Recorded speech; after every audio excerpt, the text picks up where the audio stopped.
Sed bienvenidos y bienvenidas una vez más aquí a vuestro canal, Microcuentos Universales. Hoy, después de 3 meses que no publicaba nada en este canal, estoy aquí con vosotros para compartir una nueva entrega de la colección Cuentos de Ciencia Ficción. Bien, aquí no publicaba nada, pero en mi otro espacio, Cuentos Inmortales TV, que es lo mismo, pues ahí sí que estoy subiendo. Así es que el que aún no se ha enterado de que tengo otro espacio, pues que vaya a Cuentos Inmortales TV y ahí tiene infinidad de vídeos, infinidad de cuentos, relatos, todos con enseñanzas. Bueno, ¿y qué hago aquí? Ya me veis, estoy en mi autocaravana. El día 3 de julio empecé ya mi periplo vacacional. ¿Y de dónde estoy? Muchos ya lo sabéis. Estoy en Italia, en el Valle de Aosta, y más concretamente hoy estoy en un pueblo que se llama Lilaz. Bueno, hoy os he sacado un short en Cuentos Inmortales TV con unas enseñanzas del Huajuchín, pero además con unas imágenes de un lago donde he estado, una ruta que he hecho esta mañana. Os voy sacando cositas, voy sacando shorts ahí en Cuentos Inmortales TV de la zona de mi viaje donde estoy para que también pues degustéis lo que son los paisajes, que son verdaderamente increíbles, una belleza descomunal. Os aconsejo que os paséis por allí y lo veáis.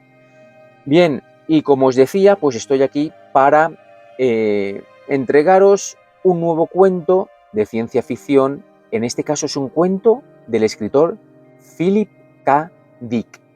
Aquí tenéis cuentos de ciencia ficción, los últimos que he subido, de escritores tan emblemáticos como Isaac Asimov o Arthur C. Clarke o el mismo Robert Heinlein y, como no, Philip K. Dick.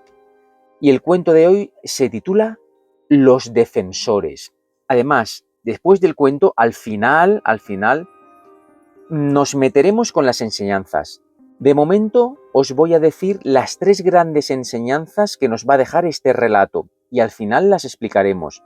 La primera es la manipulación de la percepción. La segunda es el control social a través de la información.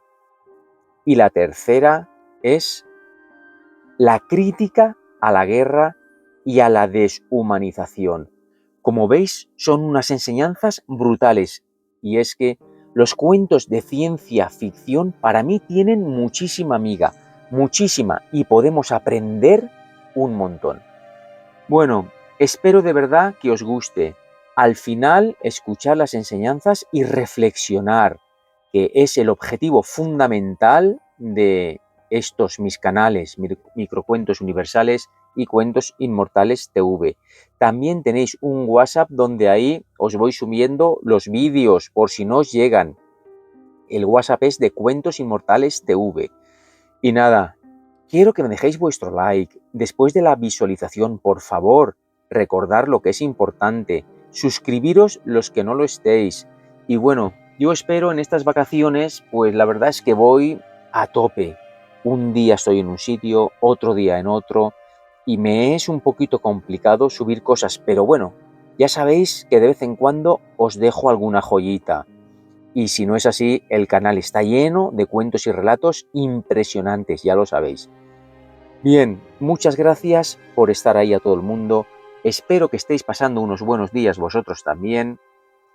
Nos vemos en la siguiente entrega y, como siempre digo, sin más dilación, comencemos.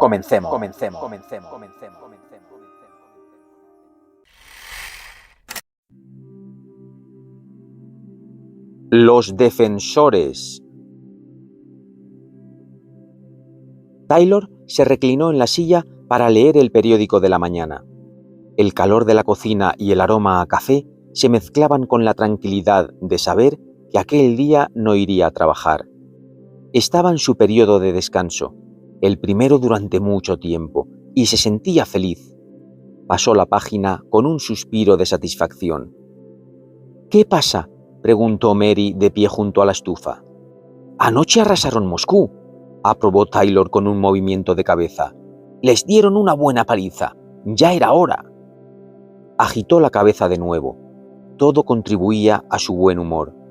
El ambiente confortable de la cocina, la presencia de su atractiva esposa, la visión de los platos del desayuno y el café. A esto se lo podía llamar reposo. Y además, las noticias sobre la guerra eran buenas y satisfactorias. Le llenaban de orgullo, la satisfacción del deber cumplido. Después de todo, él era una parte integrante del programa de guerra, no un vulgar obrero de los que arrastran una carretilla cargada de cascotes, sino un técnico, uno de los que prevén contingencias y planifican la estrategia de la guerra. Dice que los nuevos submarinos son casi perfectos. Espera a que entren en acción.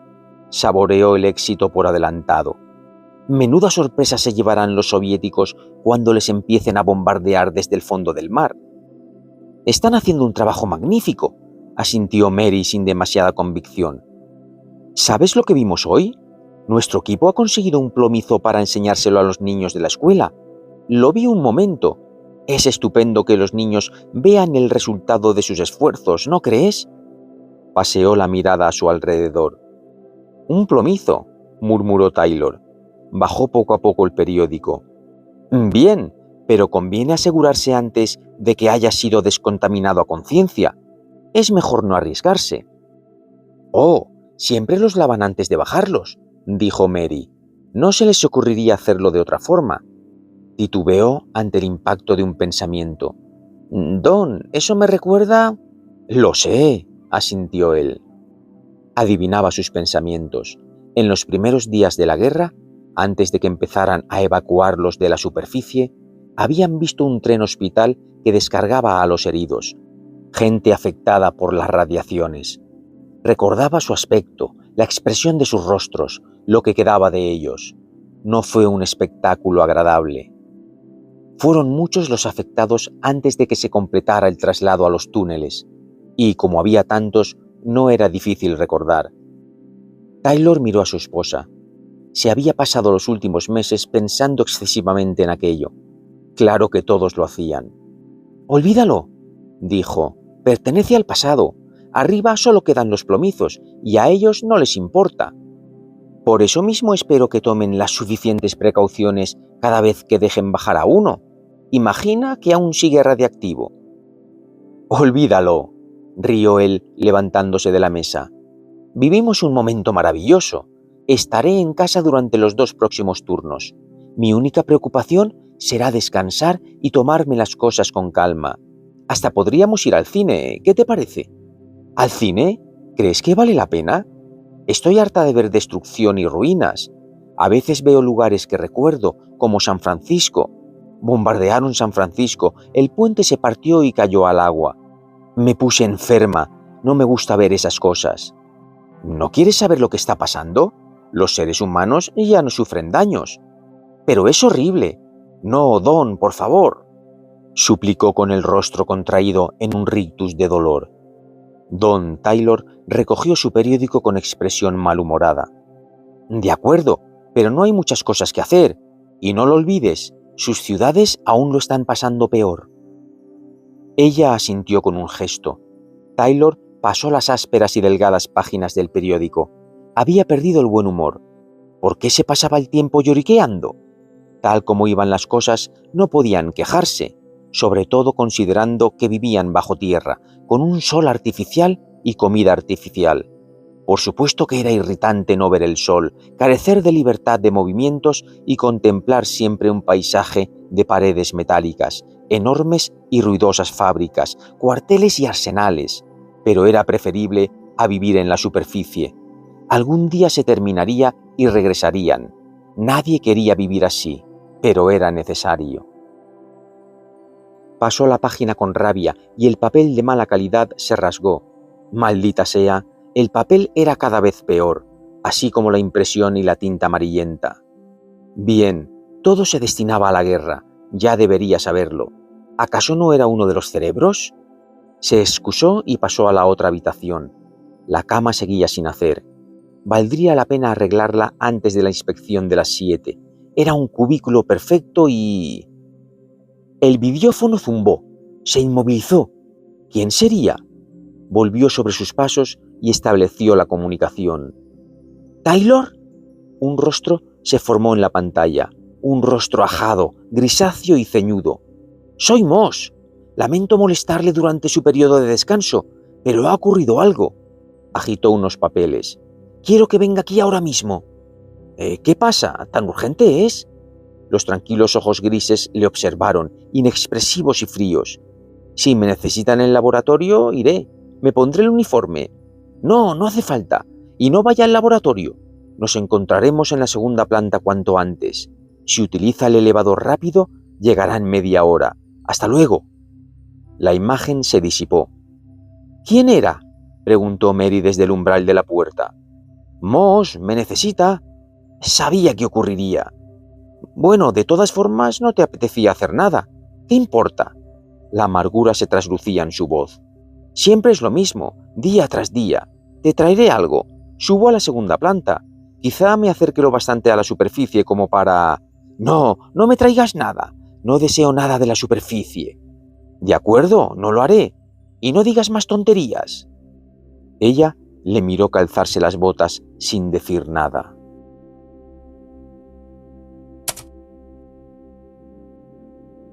Moss le saludó y Taylor unió su paso al del anciano. Trenes de carga herméticamente cerrados ascendían sin cesar hacia la superficie por unas rampas y desaparecían por una abertura que comunicaba con la planta superior. Taylor contempló los vagones cargados de maquinarias tubulares, armas nuevas sin duda. Decenas de obreros uniformados de gris se afanaban por todas partes, cargando, levantando y gritando. El ruido en planta era infernal. «Buscaremos un sitio para hablar», dijo Moss. «Aquí no puedo darle más detalles». Tomaron un ascensor mientras un montacargas se zambullía en el vacío con gran estrépito. Al cabo de un momento llegaron a una plataforma de observación situada junto al tubo, el amplio túnel que conducía a la superficie, solo a 500 metros de sus cabezas. «¡Dios mío!», exclamó Taylor, mirando sin querer hacia abajo. «¡Qué caída!». «No mire», rió Moss. Abrió una puerta y entraron en un despacho. Un oficial de seguridad interna estaba sentado a un escritorio. «Enseguida estoy contigo, Moss», estudió a Taylor con una mirada. «Habéis llegado pronto». «El comandante Franks», informó Moss a Taylor, «fue quien hizo el descubrimiento. Yo me enteré anoche». Indicó un envoltorio que sostenía bajo el brazo. «Lo he traído conmigo». Franks frunció el ceño y se puso en pie. «Subamos a la primera planta, discutiremos allí». «¿A la primera planta?», repitió Taylor nervioso. Los tres se introdujeron en un pequeño ascensor al que conducía un pasillo lateral. «Nunca ha estado arriba. ¿Va todo bien? No es radiactivo, ¿verdad?». «Usted es como todos», dijo Franks. «Cuentos de viejas. Las radiaciones no alcanzan la primera planta. Está blindada con piedra y plomo y todo lo que desciende por el tubo se limpia». «¿Cuál es la naturaleza del problema?», preguntó Taylor. «Me gustaría saber algo más». «Espere un momento». Subieron en el ascensor. Desembocaron en un vestíbulo abarrotado de soldados, armas y uniformes. Taylor parpadeó, sorprendido. Así que eso era la primera planta, el nivel subterráneo más próximo a la superficie. A continuación, solo había piedra y plomo, y los enormes tubos que se alzaban como madrigueras de gusanos. Piedra y plomo, y en el extremo de los tubos, más arriba, se abría la vasta extensión que ningún ser humano había visto en los últimos 8 años. Las ruinas sin fin que una vez habían sido la cuna del hombre, el lugar en el que Taylor vivía 8 años atrás. La superficie era ahora un desierto mortífero, un desierto de escoria y nubes que vagaban de un sitio a otro ocultando el sol rojizo. En ocasiones, algo metálico se movía entre los restos de una ciudad, cruzando la tierra torturada de los campos. Un plomizo, un robot de superficie, inmune a las radiaciones, construido a toda prisa antes de que la guerra alcanzara su punto culminante. Los plomizos Criaturas que podían sobrevivir allí donde la vida era imposible, se movían sobre la tierra, surcaban los océanos y los cielos, figuras de metal y de plástico que libraban una guerra concebida por los hombres y ahora se veían imposibilitados para luchar entre sí. Los seres humanos habían inventado la guerra, inventado y fabricado las armas, incluso los figurantes, los luchadores, los actores de la guerra. Sin embargo, solo podían asistir como espectadores. Ningún ser humano poblaba la faz de la tierra, ni en Rusia, ni en Europa, ni en América, ni en África.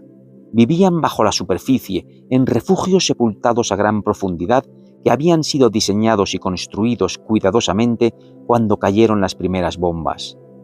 Fue una idea brillante, de hecho, la única idea plausible. Los plomizos recorrían la devastada superficie de lo que una vez había sido un planeta vivo y combatían en lugar de los hombres. Y bajo ella, en las entrañas del planeta, los seres humanos trabajaban incansablemente para fabricar las armas imprescindibles para continuar la contienda, mes tras mes, año tras año. «¡Primera planta!», anunció Taylor con cierto malestar. «¡Casi hemos llegado a la superficie!». «Aún no», dijo Moss. Franks les guió entre los soldados hacia el borde del tubo. «Dentro de pocos minutos, un ascensor bajará algo de la superficie», explicó. «Ha de saber, Taylor, que de vez en cuando Seguridad examina e interroga a un plomizo de la superficie para confirmar algunas cosas. No podemos conformarnos con la simple información televisada, necesitamos también entrevistas cara a cara. Los plomizos ejecutan su tarea de forma satisfactoria, pero queremos asegurarnos de que todo funciona según nuestras previsiones. El ascensor bajará a un plomizo de clase A. En la sala contigua hay una cámara de entrevistas con una placa de plomo en el centro, a fin de evitar que los interrogadores se vean expuestos a radiaciones. Es más sencillo que lavar al plomizo. No lo entretendremos mucho, pues debe volver a su trabajo. Hace 2 días interrogamos a un plomizo de clase A. Yo mismo dirigí la sesión. Estábamos muy interesados en una nueva arma de los soviéticos, una mina automática que persigue cualquier objeto en movimiento. Los militares nos dieron instrucciones para obtener todo tipo de información sobre ella. El plomizo nos proporcionó ciertos datos, así como las habituales películas e informes. Luego le ordenamos que volviera a la superficie. Cuando se dirigía hacia el ascensor, sucedió algo extraño. Creo que... Franks se interrumpió. Una luz roja parpadeaba.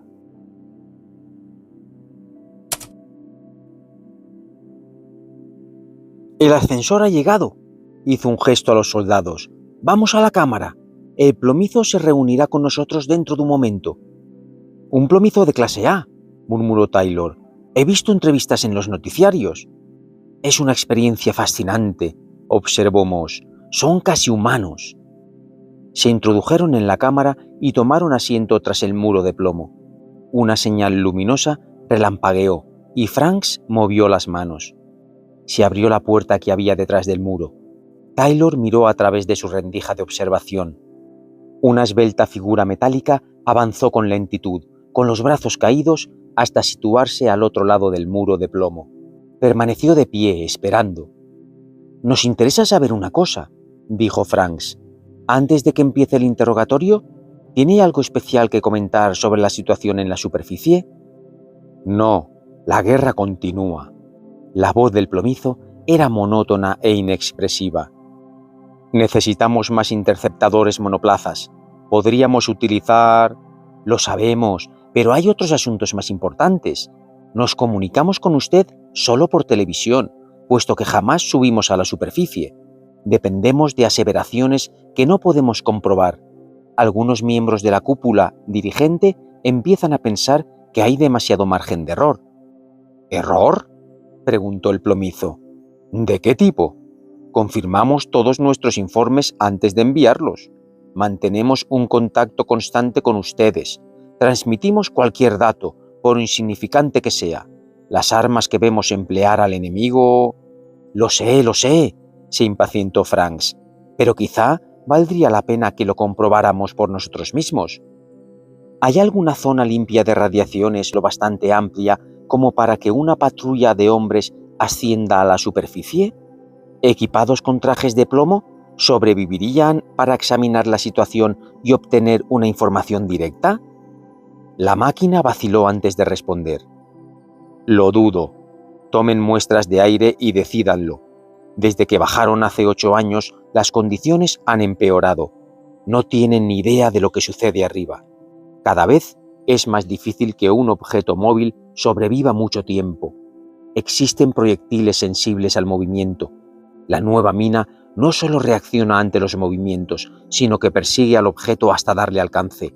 Y no hay ninguna zona libre de contaminación. Entiendo. Franks se volvió hacia Moss con los ojos entornados. Bien, eso es lo que quería saber. ¿Ya se puede ir? La máquina se dirigió a la salida, pero antes de llegar se detuvo. Cada mes aumenta la cantidad de partículas letales en la atmósfera. El ritmo de la guerra... ¡Lo sé! Franks se levantó, extendió la mano y Moss le entregó el envoltorio. Antes de que se vaya, quiero que examine un nuevo tipo de blindaje. Le pasaré una muestra por el conducto de comunicación. Franks depositó el paquete en el conducto. El mecanismo se puso en marcha y lo trasladó al otro lado. El plomizo lo cogió, lo desenvolvió y sostuvo la plancha metálica en las manos para examinarla. De pronto quedó inmóvil. «Perfecto», dijo Franks. Empujó el muro con el hombro y una sección se deslizó a un lado. Taylor tragó saliva. Franks y Moss corrían hacia el plomizo. «¡Dios mío! ¡Tengan cuidado! ¡Es radiactivo!». El plomizo continuaba paralizado, aferrando el metal. Los soldados irrumpieron en la cámara, rodearon al plomizo y recorrieron su cuerpo con un contador. «Muy bien, señor», informó uno de ellos a Franks. «Está más frío que una noche de invierno». «¡Estupendo!». Estaba seguro, pero no quería arriesgarme. «Como ve», dijo Moss a Taylor, «este plomizo ya no es radiactivo, a pesar de que vino directamente de la superficie y no fue descontaminado». «¿Cómo se lo explica?», preguntó Taylor. «Quizás sea un accidente», dijo Franks. «Siempre hay la posibilidad de que un objeto en concreto se salve de las radiaciones. Pero es la segunda vez que sucede, según nuestras noticias. Tal vez haya habido más». «¿La segunda vez?». Nos dimos cuenta en la entrevista anterior. El plomizo no era radiactivo. Estaba tan frío como este. Moss recuperó la placa metálica de manos del robot. Posó la mano sobre la superficie y la colocó de nuevo entre los rígidos y obedientes dedos. «Decidimos engañar a este para comprobarlo directamente. Se recobrará dentro de un momento. Será mejor que nos refugiemos tras el muro». Retrocedieron y el muro de plomo se cerró a sus espaldas. Los soldados abandonaron la cámara. «Dentro de 2 periodos», dijo Franks, «una patrulla estará dispuesta para subir a la superficie. Subiremos en el tubo protegidos con trajes especiales. El primer grupo de hombres que pisará la Tierra después de 8 años». «Quizá nos engañemos», dijo Moss, «pero lo dudo. Algo extraño está pasando. El plomizo nos dijo que ninguna forma de vida podía existir en la superficie sin arriesgarse a perecer abrasada. Las piezas no encajan». Taylor asintió con un gesto. Miró por la rendija de observación a la inmóvil figura de metal. El plomizo comenzaba a moverse. Diversas partes de su estructura estaban melladas y torcidas, ennegrecidas y chamuscadas. Había servido en la superficie durante mucho tiempo. Había sido testigo de la guerra y de la destrucción, una destrucción tan enorme que nadie era capaz de imaginar su alcance. Deambulaba por un mundo contaminado y muerto, un mundo en el que la vida era imposible. Y Taylor lo había tocado. «Usted vendrá con nosotros», le espetó Franks. «Quiero que nos acompañe. Iremos los 3».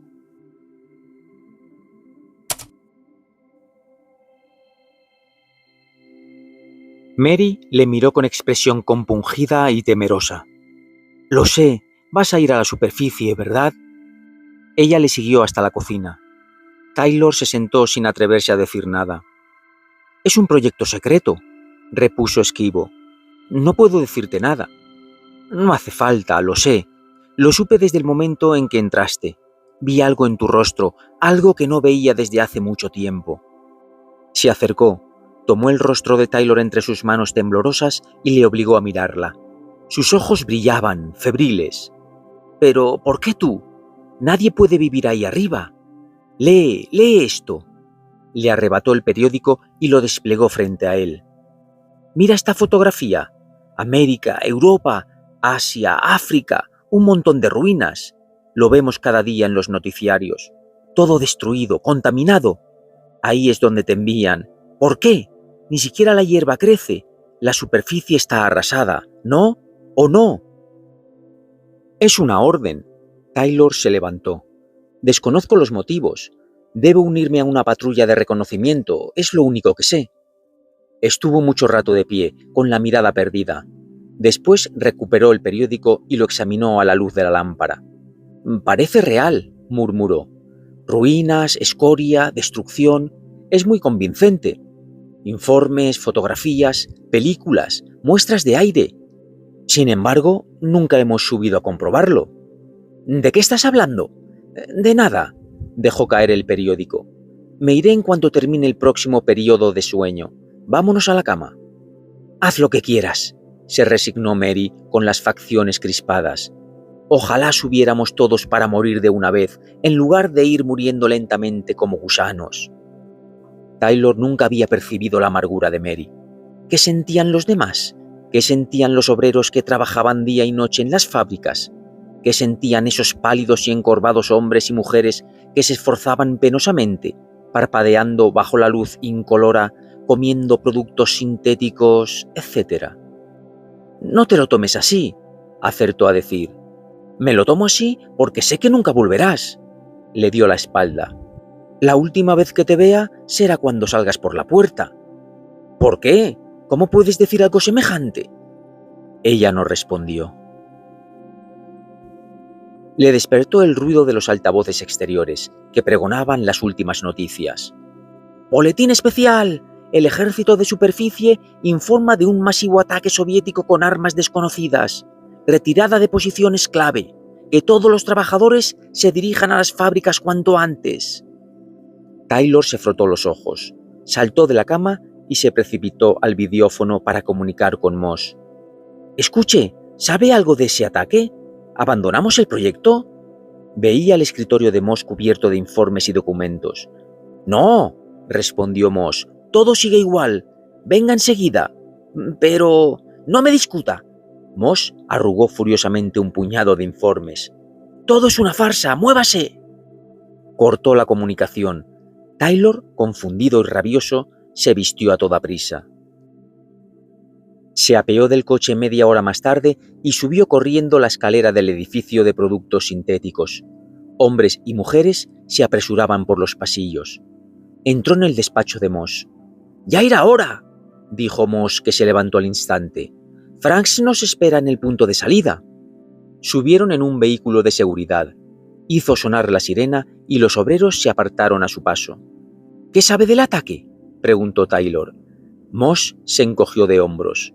«Estamos seguros de que les hemos obligado a actuar prematuramente. Les hemos sacado ventaja». Descendieron en la conexión con el tubo y un momento después se elevaban a gran velocidad hacia la primera planta. Irrumpieron en una sala que bullía de actividad. Soldados embutidos en trajes de plomo corrían en todas direcciones, se gritaban unos a otros y se pasaban fusiles e instrucciones. Taylor miró atentamente a uno de ellos. Iba armado con la temible pistola Bender, un modelo recién salido de la cadena de montaje. Algunos soldados parecían muy asustados. «Espero que no cometamos ningún error», murmuró Moss. Franks fue a su encuentro. «El plan es el siguiente.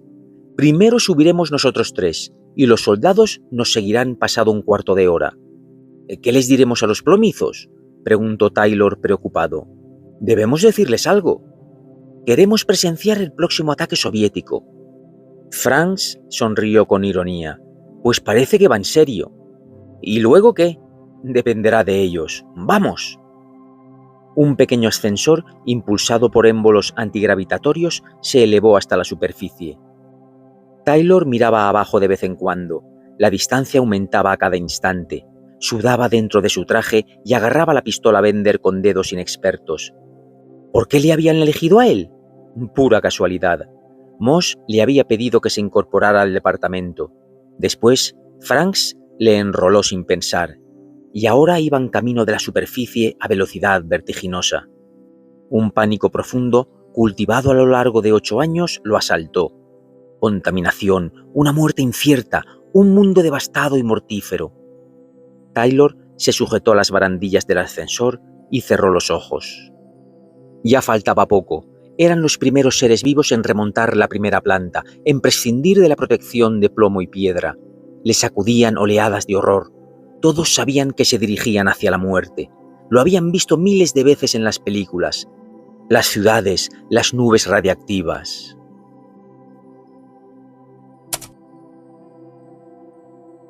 «Ya queda poco», indicó Franks. «Estamos llegando. No nos espera nadie en la torre de superficie. Di órdenes de que no se enviara ninguna señal». El ascensor ascendía con gran estrépito. A Taylor le daba vueltas la cabeza. Cerró con fuerza los ojos. «Arriba, arriba». El ascensor frenó. Abrió los ojos. Se hallaban en una amplia caverna iluminada con focos fluorescentes, atestada de equipos y maquinaria alienados en filas interminables. Los plomizos trabajaban en silencio, conduciendo camionetas y carretillas. «¡Plomizos!», observó Moss pálido. «No cabe duda de que estamos en la superficie». Los plomizos trasladaban de un sitio a otro fusiles, piezas, municiones y suministros enviados a la superficie. Esta era una de las numerosas estaciones de recepción. Cada tubo tenía la suya. Taylor miró nerviosamente a su alrededor, de modo que era cierto, habían llegado a la superficie, donde se disputaba la guerra. «¡Vamos! ¡Un guardia de clase A nos espera!». Salieron del ascensor. Un plomizo se acercó rápidamente. Se detuvo ante ellos y les examinó con su arma preparada. «Pertenezco a seguridad», declaró Franks. «Que se presente un clase A al instante». El plomizo vaciló. Otros guardias de clase B se aproximaban, alarmados y vigilantes. Moss echó un vistazo a su alrededor. «¡Obedezca!», exclamó Franks. «Acaba de recibir una orden». El plomizo se volvió, inquieto. Una puerta se abrió al otro extremo de la sala. Aparecieron 2 plomizos de clase A que se dirigieron directamente hacia ellos. Se distinguían de los otros por una franja pintada en el rostro. «Forman parte del Consejo de Superficie», indicó Franks. «Estén preparados». Los 2 plomizos se detuvieron a corta distancia y les examinaron de arriba a abajo. «Soy Franks, de seguridad. Hemos venido del subsuelo para...». «Es increíble», interrumpió uno de los plomizos fríamente. «¿No saben que no pueden sobrevivir aquí? La superficie es mortífera. No se pueden quedar». «Llevamos un traje protector», explicó Franks. «De todas formas, no es su problema. Exijo una entrevista ahora mismo con el Consejo para informarme de la situación. ¿Es posible?» «Los seres humanos no pueden sobrevivir aquí. El nuevo ataque soviético se producirá en esta zona. El peligro es inminente». «Lo sabemos. Por favor, ordene que se reúna el Consejo». Franks paseó la vista por la amplia sala, iluminada por lámparas que colgaban del techo. Su voz se quebró. «¿Es de día o de noche?» «De noche», dijo uno de los plomizos de clase A tras una pausa. «Amanecerá dentro de 2 horas». «Nos quedaremos», afirmó Franks. «Como una especie de concesión a nuestro sentimentalismo, ¿nos indicará un lugar desde el que poder observar el amanecer? Le estaríamos sumamente agradecidos». Un estremecimiento recorrió a los plomizos. «Un espectáculo muy desagradable», comentó el portavoz. «Ya han visto las imágenes, saben lo que van a presenciar. Nubes de partículas en suspensión que enturbian la luz, masas de escoria, la tierra devastada. Una visión aterradora, mucho peor que lo que reflejan las películas y las fotos. Queremos verlo, a pesar de todo. ¿Transmitirá la orden al Consejo?» «Síganme». Los 2 plomizos, algo reticentes, se dirigieron hacia la pared del almacén. Los 3 hombres le siguieron. Sus pasos resonaban en el hormigón. Al llegar al muro, los 2 plomizos se detuvieron. «Esta es la entrada a la sala del Consejo. Hay ventanas, Pero en el exterior reina la oscuridad, por supuesto. Ahora no verán nada, pero dentro de 2 horas... «¡Abra la puerta!», ordenó Franks. La puerta se deslizó a un lado. Entraron en una sala pequeña y limpia. En el centro había una mesa redonda, circundada de sillas. Los 3 se sentaron en silencio, seguidos de los 2 plomizos. «Los miembros del consejo llegarán enseguida. Han recibido el anuncio de su presencia y no tardarán. De todas formas, les ruego que regresen al subsuelo. Es imposible que resistan las condiciones imperantes. Incluso a nosotros nos cuesta sobrevivir. ¿Cómo piensan hacerlo?». «Estamos sorprendidos y perplejos», declaró el plomizo que parecía llevar la iniciativa. «Pese a que les debemos obediencia, les advertiré que si permanecen aquí...». «Lo sabemos», dijo Franks con impaciencia. «Sin embargo, vamos a quedarnos, al menos hasta el amanecer. Si insiste...». Se hizo el silencio. Los plomizos conferenciaron entre sí, pero los 3 humanos no captaron ni una palabra. «Por su propio bien», insistió el plomizo, «vuelvan abajo. Hemos llegado a la conclusión de que su comportamiento es perjudicial para sus propios intereses». «Somos seres humanos», dijo Franks secamente. «¿Comprendes? Somos hombres, no máquinas». «Por eso precisamente deben regresar. Esta cámara, así como la superficie, es radiactiva. Hemos calculado que sus trajes no les protegerán más allá de 50 minutos. Por ello...». De pronto, los plomizos formaron un círculo alrededor de los humanos. Estos se pusieron en pie. Taylor buscó su arma con dedos torpes, como entumecidos. Los humanos se enfrentaron a las silenciosas figuras metálicas. «Hemos de insistir», declaró el portavoz de los plomizos, «en que vuelvan al tubo y bajen en el siguiente ascensor. Lo siento, pero es necesario». «¿Qué vamos a hacer?», preguntó Moss a Franks con nerviosismo. Acarició su pistola. «¿Acabamos con ellos?». «De acuerdo», aceptó Franks. «Volveremos». Se encaminó hacia la puerta, empujando a Moss y a Taylor. Los plomizos le siguieron hasta el almacén. No intercambiaron ni palabra en el trayecto hacia el tubo. «Volvemos porque no nos queda otra elección», declaró Franks al llegar al elevador. «Somos 3 contra 12, sin embargo, si...». «Ya viene el ascensor», anunció Taylor. El tubo chirrió. Varios plomizos de clase D se desplegaron para recibirlo. «Lo siento», dijo el plomizo, «pero es por su propio bien. Les cuidamos, literalmente. Quédense en los túneles y déjennos proseguir la guerra. En cierto sentido, se ha convertido en nuestra guerra. La llevaremos a nuestra manera». El ascensor se elevó hasta la superficie. Una docena de soldados, armados con pistolas Bender, surgió de la cabina y rodeó a los 3 hombres.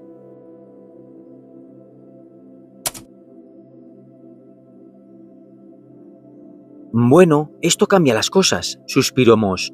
«No podían ser más oportunos». El cabecilla de los plomizos retrocedió. Examinó a los soldados como si quisiera adivinar sus pensamientos. Luego hizo un gesto a los demás plomizos. Se apartaron y dejaron libre un pasillo. «Incluso ahora podríamos reducirlos por la fuerza, pero es evidente que no nos hallamos ante una simple patrulla de exploración. Así lo demuestran estos soldados. Sus planes son mucho más complejos». «Mucho más», asintió Franks. Los plomizos estrecharon el círculo. «He de admitir que nos cogieron por sorpresa. No conseguíamos controlar la situación. Emplear la fuerza hubiera sido absurdo, porque ninguno de ambos bandos puede arriesgarse a dañar al otro. Nosotros, a causa de las restricciones que nos obligan a respetar la vida.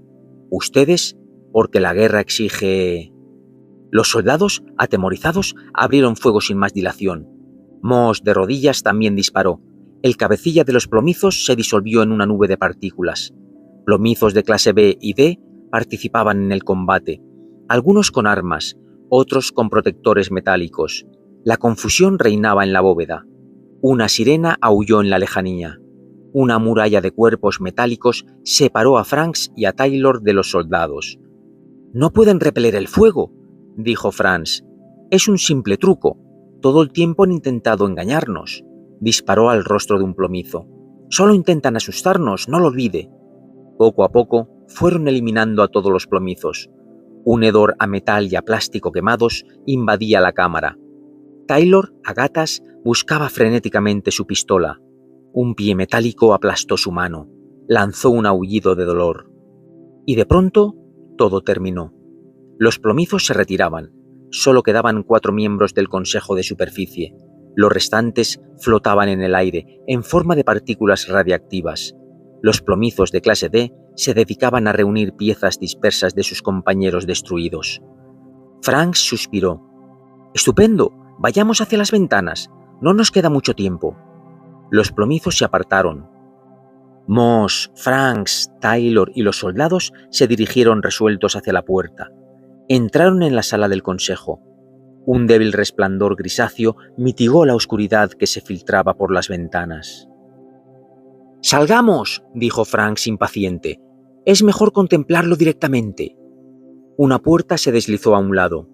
El aire frío de la mañana penetró en la estancia, enfriándoles a pesar de sus trajes herméticos. Los hombres, vacilantes, intercambiaron una mirada. «¡Vamos!», ordenó Franks. «¡Salgamos!». Atravesó la puerta, seguido de los demás. Se hallaban sobre la colina que dominaba un valle. El perfil de las montañas, casi tangible, se dibujaba contra la luz incierta del cielo. «Pronto habrá luz suficiente para examinar el panorama», dijo Moss aterido. «Valdrá la pena asistir a este espectáculo después de 8 años, aunque sea lo último que veamos». «Escuche», le interrumpió Franks.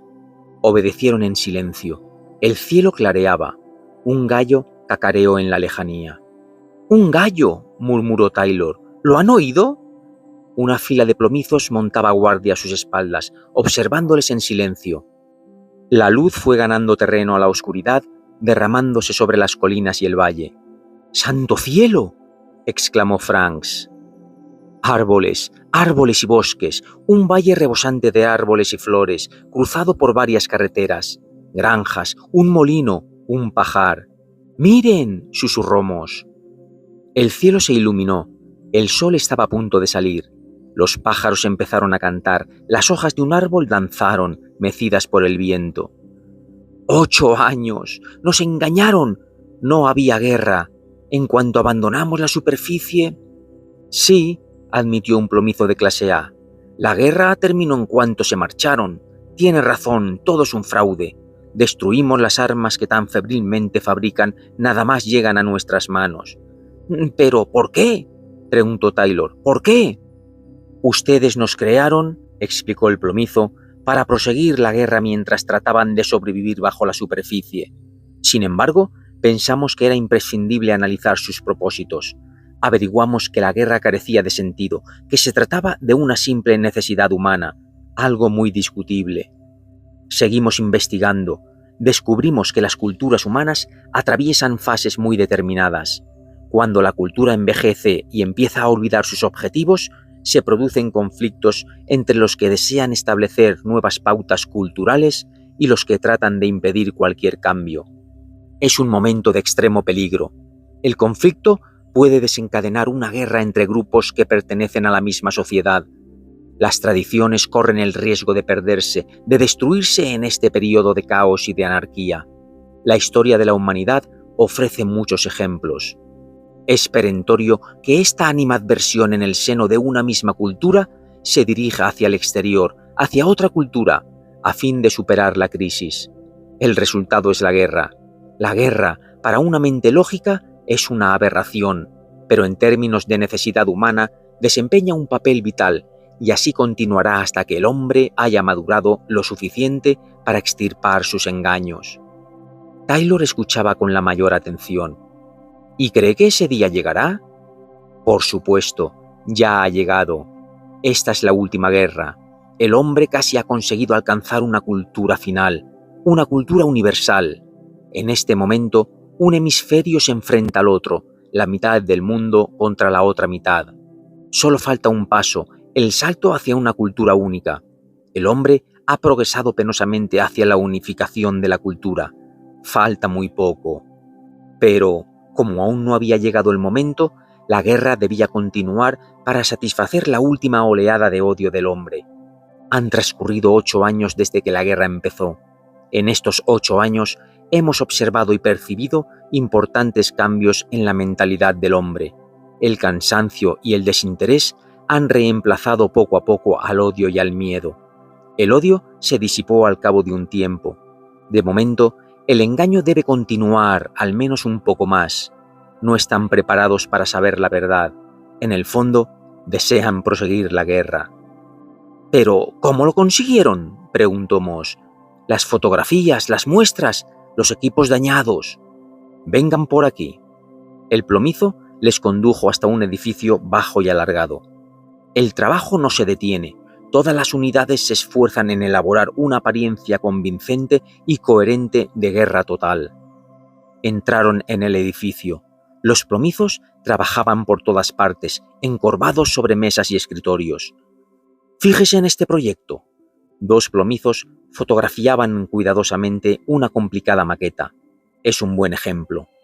Los hombres se agruparon alrededor de la maqueta de una ciudad en ruinas.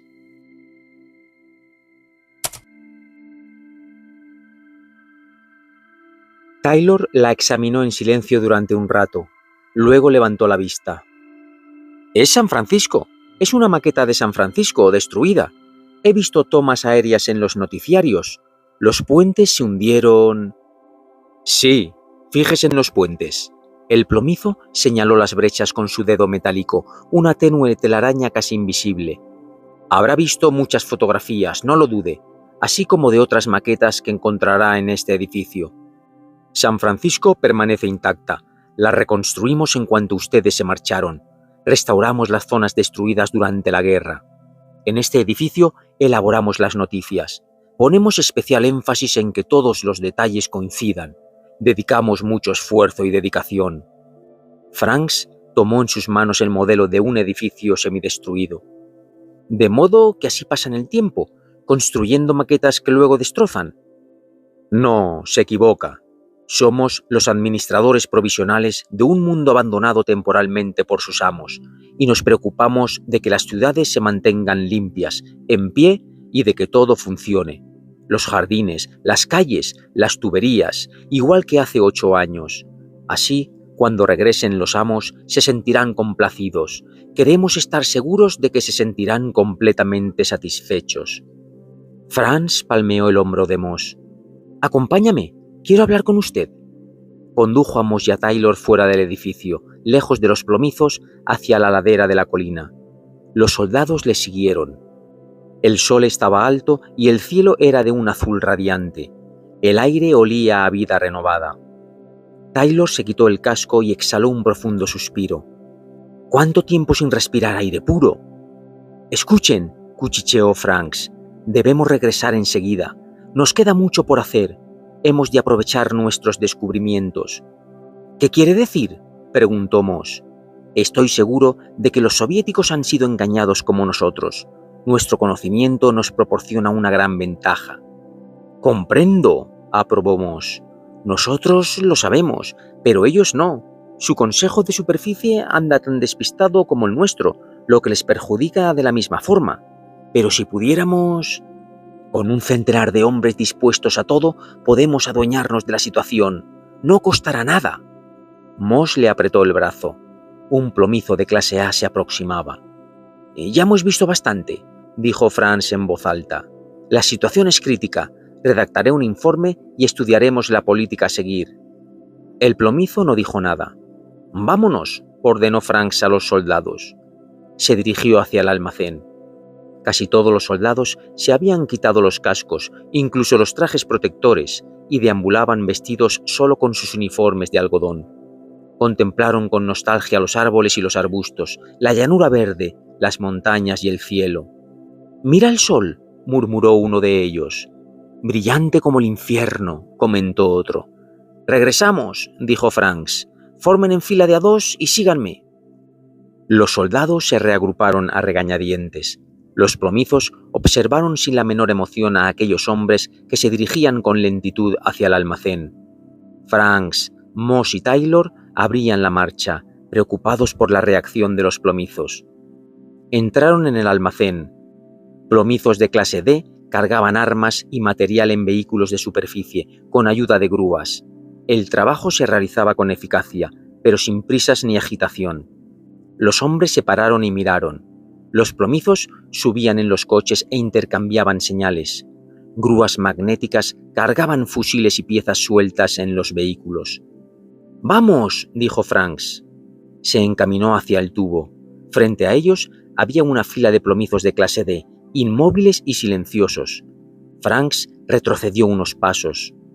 Un plomizo de clase A se adelantó hacia él. «Dígales que se aparten», ordenó Franks acariciando su pistola. «Será mejor que me obedezca». Pasó el tiempo, un instante eterno. Franks, nervioso y atento, vigilaba la fila de robots. «Como desee», dijo el plomizo de clase A. A un gesto suyo, los plomizos de clase D recobraron la vida. Se apartaron lentamente. Moss lanzó un suspiro de alivio. «Me alegro de salir de aquí», dijo. «Mírelos, porque no intentan detenernos. Saben lo que vamos a hacer». «¿Detenernos?», dijo Franks. «Ya ha visto lo que ha pasado. No pueden, son simples máquinas. Nosotros las construimos. No pueden ponernos las manos encima y lo saben».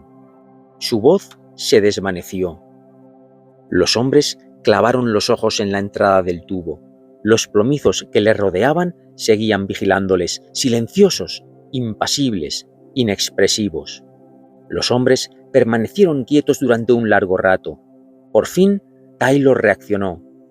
«¡Dios mío!», musitó. Estaba aturdido, incapaz de experimentar la menor emoción. El tubo había desaparecido. Estaba clausurado, fuera de servicio. No era más que una opaca superficie de metal frío. Habían sellado el tubo. Franks ladeó el rostro, pálido y descompuesto. «Como pueden observar», dijo el plomizo de clase A, «hemos cerrado el tubo. Lo teníamos previsto. Dimos la orden en cuanto ustedes salieron a la superficie. Si nos hubieran obedecido, ahora estarían sanos y salvos en el subsuelo. Tuvimos que trabajar a toda prisa porque la operación exigía un esfuerzo inmenso». «¿Pero por qué?», preguntó airadamente Moss. «Porque es impensable permitirles que reanuden la guerra. Con todos los tubos sellados, les costará meses enviar tropas a la superficie. Ni siquiera podrán planear una operación militar. De esta forma, el ciclo entrará en la última fase. No creo que les moleste tanto reencontrar su mundo intacto. Confiábamos en que se hallaran en los túneles cuando se produjera la clausura. Ustedes representan un estorbo. Cuando los soviéticos irrumpieron, pudimos encerrarles sin... ¿Los soviéticos? ¿Nos invadieron? Llegaron hace varios meses por sorpresa para averiguar por qué no ganaban la guerra. Nos vimos obligados a proceder con celeridad. En este momento intentan desesperadamente construir nuevos tubos para acceder a la superficie y así reanudar la guerra. Sin embargo, los vamos cerrando a medida que los detectamos. El plomizo contempló a los tres hombres con serenidad. «Estamos atrapados, aislados», dijo Moss tembloroso. «No podemos volver. ¿Qué haremos ahora?». «¿Qué técnica utilizaron para sellar el tubo con tanta rapidez?», preguntó Franks. «Solo hemos estado 2 horas aquí arriba». «Instalamos bombas de calor por encima de la primera planta de cada tubo, en vista a emergencias de este tipo. Funden el plomo y la piedra». Franks, aferrando su pistola, se volvió hacia Moss y Taylor. «¿Qué opinan ustedes? No podemos volver, pero entre los 15, armados con las Bender, destruiremos toda la obra de estos robots. ¿Qué dicen?». Miró a su alrededor. Los soldados se habían alejado hasta la salida del edificio. Contemplaban el valle y el cielo. Algunos empezaban a descender por la cuesta. «¿Serían tan amables de desprenderse de sus trajes y armas?», preguntó cortésmente el plomizo de clase A. «Los trajes son incómodos y las armas ya no son necesarias. Los rusos también lo hicieron». Los dedos se tensaron sobre los gatillos. 4 hombres con uniforme ruso se acercaban desde un avión que acababa de aterrizar no lejos de allí. «¡A por ellos!», gritó Franks. «Van desarmados», advirtió el plomizo. «Los trajimos para que iniciaran las conversaciones de paz». «Carecemos de autorización para negociar en nombre de nuestro país», dijo Moss entre dientes. «No me estaba refiriendo a conversaciones diplomáticas», explicó el plomizo. «Se han terminado. Solventar los problemas diarios de la vida les enseñará a compartir el mismo mundo. No será fácil, pero lo conseguirán. Los rusos se detuvieron. Ambos bandos se contemplaron con hostilidad. «Soy el coronel Borodoy y lamento haber entregado mis armas», dijo el oficial de mayor graduación. «Habrían sido los primeros norteamericanos abatidos en casi 8 años». «O los primeros norteamericanos que abatieran rusos», corrigió Franks. «Los únicos en enterarse serían ustedes», señaló el plomizo. «Un heroísmo inútil. Su auténtico problema será sobrevivir en la superficie. No tenemos comida para darles». Taylor enfundó su pistola. «Han conseguido neutralizarnos por completo, maldita sea. Propongo que nos traslademos a una ciudad, empecemos a cultivar la tierra con ayuda de algunos plomizos y nos instalemos cómodamente». Miró al plomizo y añadió: «Soportaremos la soledad hasta que nuestras familias suban a la superficie, pero valdrá la pena». «Si me permiten una sugerencia», dijo un ruso incómodo, «les diré que ya probamos a vivir en una ciudad. Está muy vacía, es difícil de sobrellevar con tan poca gente. Finalmente nos instalamos en el pueblo más moderno que encontramos». «Tenemos que aprender mucho de ustedes, de su país», añadió un tercer ruso. Los norteamericanos estallaron en carcajadas.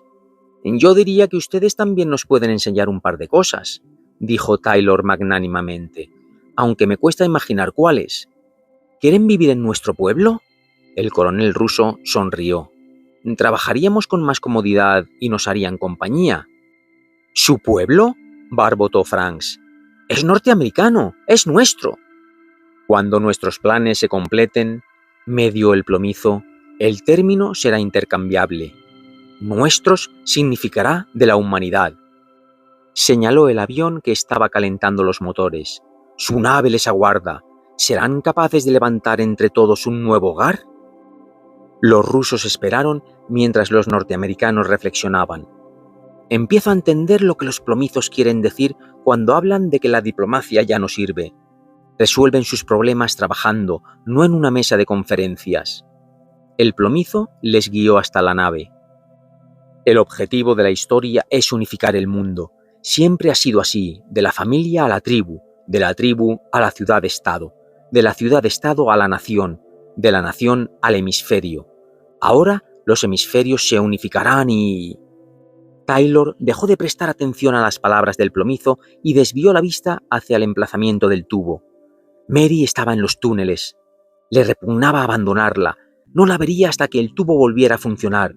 Luego se encogió de hombros y siguió a los otros. Si esta endeble amalgama de antiguos enemigos se convertía en un buen ejemplo, Mary y el resto de la humanidad no tardarían en vivir en la superficie como seres racionales, no como topos cegados por el odio. «Ha costado miles de generaciones», concluyó el plomizo, «centenares de siglos de matanzas y destrucción, pero cada guerra significaba un paso hacia la unidad de los pueblos, y ahora ya se vislumbra el final, un mundo en paz, el principio de una nueva etapa de la historia». «La conquista del espacio», susurró el coronel Borodoy. «El sentido de la vida», añadió Moss. «La erradicación del hambre y la pobreza», terció Taylor. El plomizo abrió la puerta de la nave.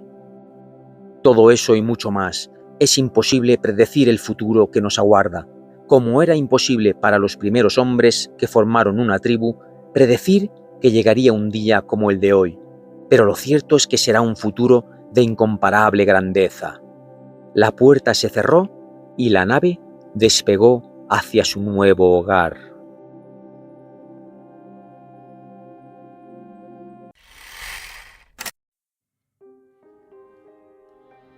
Enseñanzas. 1. La naturaleza de la realidad y el engaño. En un futuro posapocalíptico, la humanidad vive en refugios subterráneos luchando una guerra interminable. Los defensores son robots que supuestamente luchan por ellos. Sin embargo, un día, los personajes descubren una terrible verdad sobre esta guerra. La enseñanza central es la manipulación de la percepción y cómo una realidad construida puede ocultar verdades fundamentales para mantener el statu quo. 2. La crítica a la guerra y la deshumanización. El cuento es una potente alegación contra la inutilidad de la guerra y cómo los conflictos pueden ser perpetuados por intereses ocultos, llevando a la deshumanización de todos los implicados. También explora el aislamiento de una sociedad que vive bajo la constante amenaza de un enemigo inexistente. Y 3. El control social a través de la información. Muestra cómo el poder puede mantenerse controlando lo que la gente ve, oye y cree, incluso a expensas de su libertad y su conocimiento de la verdad.